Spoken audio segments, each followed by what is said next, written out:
என் வீட்டு வாசலுக்கு வந்து நின்னுக்கிட்டு எனக்கே சாப விடுறியா? சே, போறகிட்டு போ. நீ இப்ப பணம் இருக்கிற திமிர்ல பேசுற. பணத்துக்கு கொடுக்க வேண்டிய மரியாதை கொடுக்காம அவமரியாதை பண்ற. இதுக்கெல்லாம் நீ அனுபவிப்ப. உன்னோட பணம் எனக்கு தேவையில்லை. இத நான் கோயில் ஒண்டில போட்டுறேன்.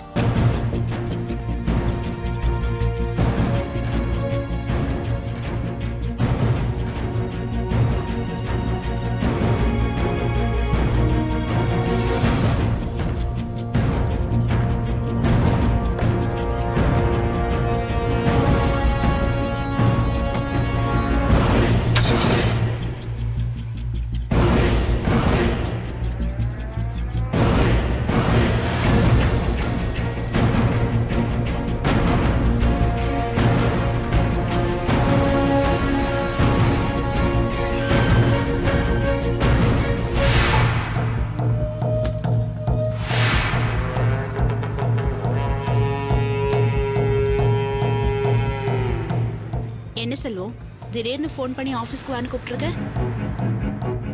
இல்ல, நீ தான் ஆபீஸ் பக்கமே வரக்கூடாதுன்னு சொன்ன. அப்புறம் நீயே கூப்பிட்டுருக்க? ஆச்சரியமா இருக்கு. என்ன வெறுப்பேத்துறியா? நீ இந்த ஆஃபீஸ்க்கு வரதுக்கு முன்னாடி இந்த ஆஃபீஸோட நிர்வாக பொறுப்புலாம் நான் தான் பார்த்துட்டு இருந்தேன்.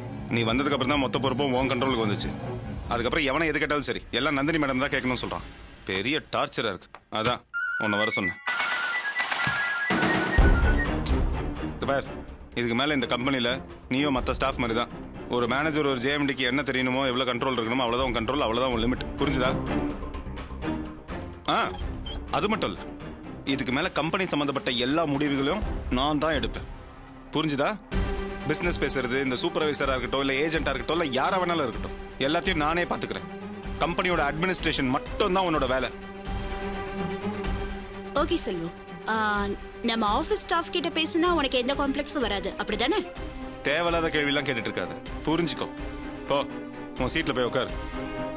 ஓகே, எது வரைக்கும் போகுதோ அது வரைக்கும் போகட்டும்.